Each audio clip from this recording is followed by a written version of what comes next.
Okay, this week's parsha is Parshas Tetzaveh, which we learn about many of the different garments that the Kohen Gadol would wear while he had to do the service in the Beis HaMikdash.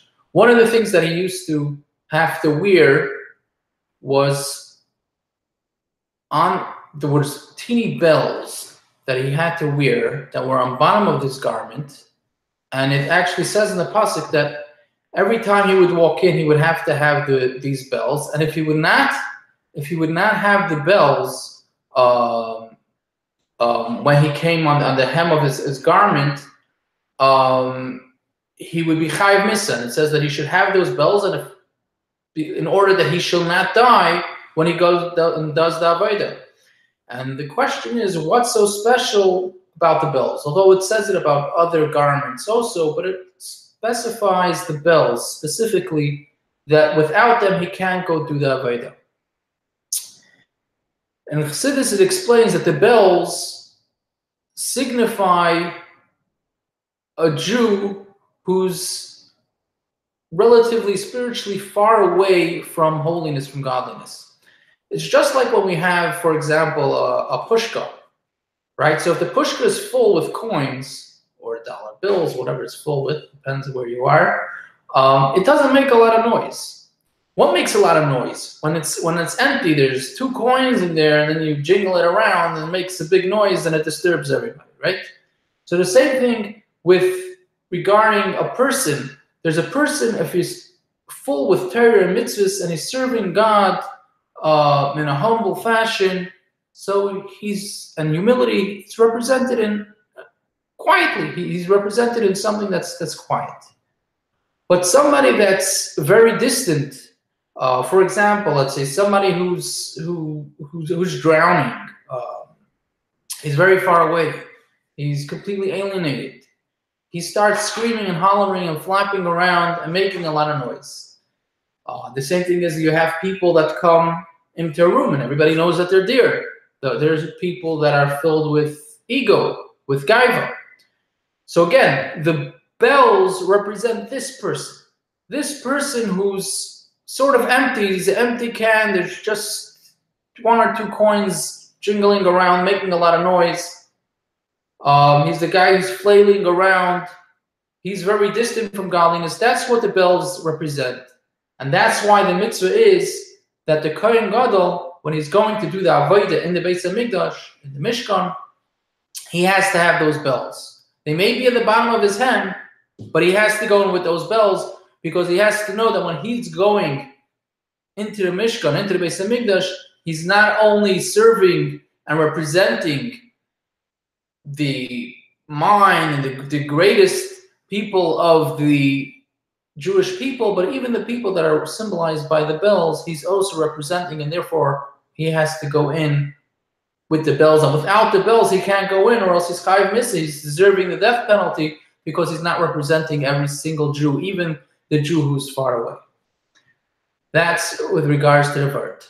Moving into the bite-sized Tanya, lesson from Tanya. So last week we were explaining about the 10 spheres, the 10 midas, the 10 attributes that a person has. And we said it's split into 2. There's intellect and there's the emotional sphere. So the intellect, we said, is chachma, bina, and das. Wisdom, understanding, and knowledge. And then we had the 7 emotional spheres, which is chesed, kindness, and gvura, severity, and so on, judgment, and so on. And we explained that the way to serve Hashem is through, first you have the intellect, and we call the intellect the imais, the parents, and the parents beget the children. The children are the emotions. And that's the way a person serves Hashem, is through contemplating, learning about God, and that creates the emotions, the emotion of ava, of loving God, or yira, of having awe, fear of God, and so on. But between these 2, between intellect and the emotions, there's another important midah which we didn't discuss last week, which is das, commonly translated as knowledge, and that is included in the intellect. And the Alter Rebbe stresses in this Perek, which is Perek Gimel, that is part of the imais, is part of the parents. but nevertheless, it's really essentially the bridge between the intellect and the emotion. And das is actually one of the most crucial components.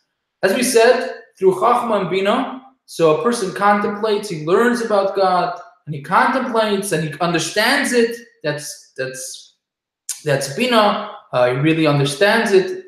But it's just like when a person, let's say, could hear an inspiring speech, and after the speech, he was inspired, but afterwards, there's nothing left of this inspiration that he had, that he's going to go do this, that, and the other thing. 2 minutes after the speech, his inspiration dies down. And that's what the important component of das is, that although Chachma and Bina are the intellect, wisdom, understanding, he understands it, and he could even get emotional about it and have ava, have yira, have a love for God, and have awe of God. He could have that from this Chachma and Bina, but in order for it to have to last, to not to go away right away, he has to have das. What's das? Which is the bridge that connects the intellect to the emotions, even though it's part of the intellect, but it's the bridge. It's not just as we commonly translate it as knowledge, right? We commonly translate Chabad, Chachma, Bina, and das as wisdom, understanding, and knowledge. So das is knowledge, you and somebody who knows a lot. But it's more than that. It's not just knowing a lot. It's being tied to the thing, being connected to the thing. As the Alter Rebbe brings here the example, Adam Yada es Chava. Adam knew Chava. He means he was married to her. He was with her. He was connected to her. Not just that he knew he had a lot of knowledge about it, but you're actually connected to the thing. For example, somebody's may know something in theory, a whole court case, and with the various back and forth, what each person would say in a debate. But then there's being part of it, that this court case has to do with you. I'm the one who's, my money's on the line, my life's on the line. So then it's becomes something live to you. It's not just theoretical. Or another example given is when you're, let's say, in a museum and you're looking at art. So there's some people who just look at it and you read the description on the side, you see this picture, and then you move on to the next one, and then to the next one. And then there's somebody who's sitting there and he's taking it all in, and he's becoming part of it. He's living with it. He has a real understanding of it, not just understanding in the theoretical level, but it's something that becomes part of it, and he internalizes it. So das is internalizing the subject matter that you learned, not just that you not just you got the concept, not just that you understand it from all angles, and not just that you know it, that you filed it away, you have knowledge in your back of your brain in the filing cabinet, but you actually internalize it and it becomes part of you. And that's what das is. And that's how only through das can you have that.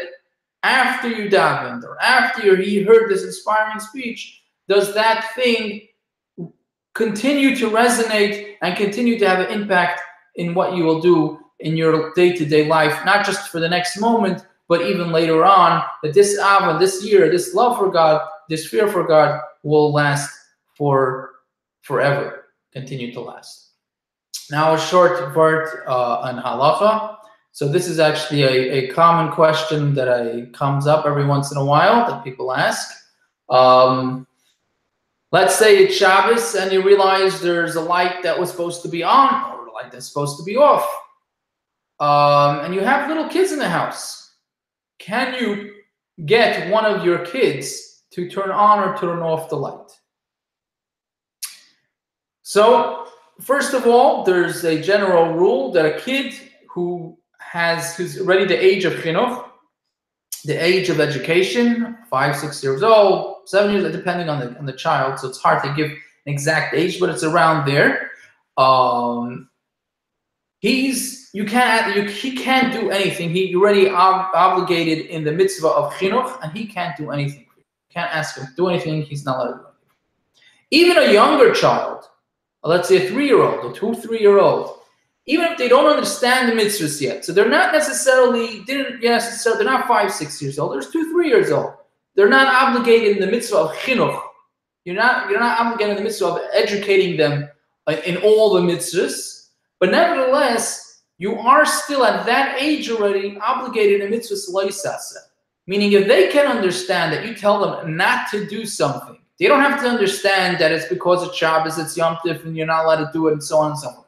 They understand when their father, the mother tells them, don't do it, you can't do that, that you can't do it because Tati, Mami, their father, Abba, Ima, whatever language you want to call them, said you shouldn't do it. They understand that's something that shouldn't be done. You're already obligated in preventing them from transgressing a loisas, a negative commandment. So although educating them in a positive commandments comes a little bit later, 5, 6 years old, when they already have a little bit of understanding, that's when you have to start educating them in positive mitzvahs, although there's certain mitzvahs that we start earlier, but that's a separate discussion. Loisas, negative commandments, that already starts from when they have an understanding that you just say no, it means no. You have to start. So that's already around 2, 3 years old. The only eitzah that you can have, obviously we're not talking about speaking to non-Jews or whatever it is, the only solution would be that if there's a child who has no idea what he's doing and doesn't even have an understanding that you would prefer the light to be on. And if you put the child to play around the area, you can't actually make them do the transgression. But if they're playing around the area where the switch is, which is usually the switch is higher than their height anyways, but in theory, let's say you had a switch low down or playing on a couch or whatever it is, how it may be, you can't actually put them there. They have to float around there, and if they flip it on, since they're below that age, that they don't even know that you would appreciate it to be on, then you would be allowed to do that. But again, regardless of what you're doing, you're never allowed to actually cause even a 1-day-old child to actually do something prohibited. So for example, you are not allowed to give a child, even 1 day old, they're too young to do it anyways, but just to give us a scenario, you can't actually feed them something that's not kosher with your hands.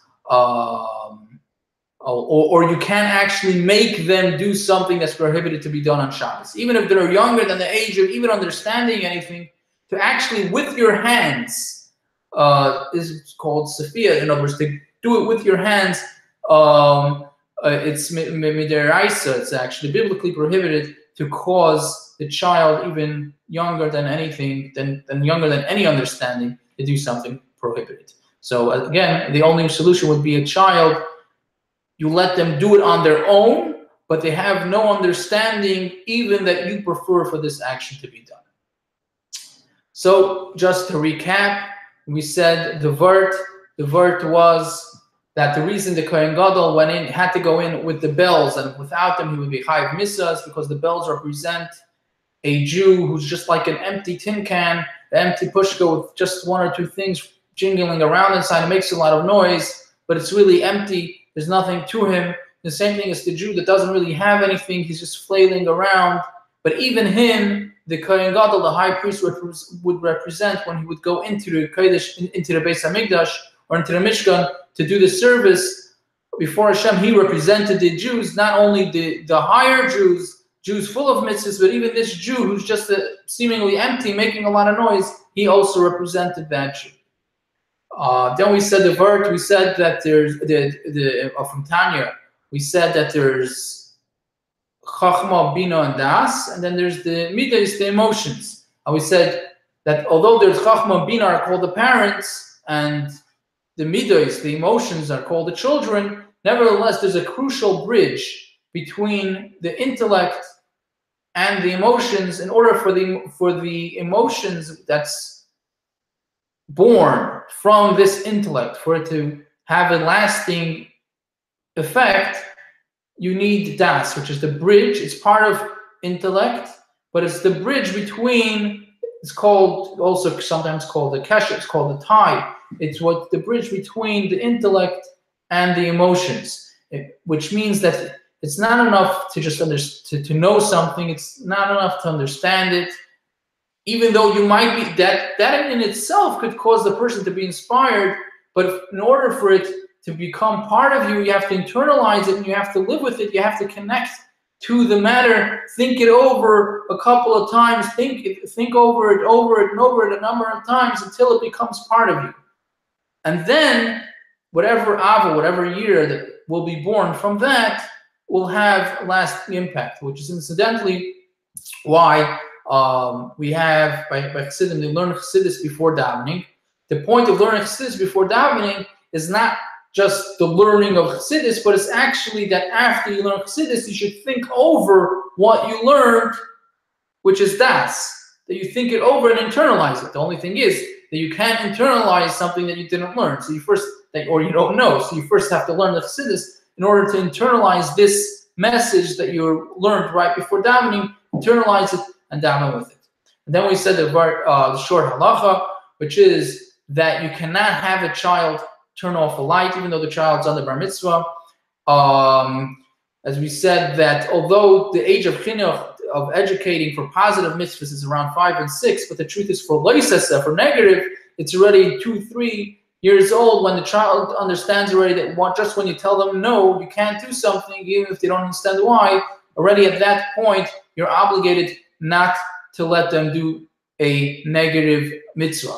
The only solution is if there's a child who doesn't understand even that you would like the light to be on or off, and they go by themselves. In other words, you could put them hanging around the room somehow with the switch low or whatever it is, and they turn it on or off by themselves. But to actually make them do the prohibition with your hands, to actually make them do it, pick them up and put them by the light, that they should turn it on or off, that is prohibited, because even a 1-day-old child you cannot make do a transgression with your hands. And that's for this week. Have a good night.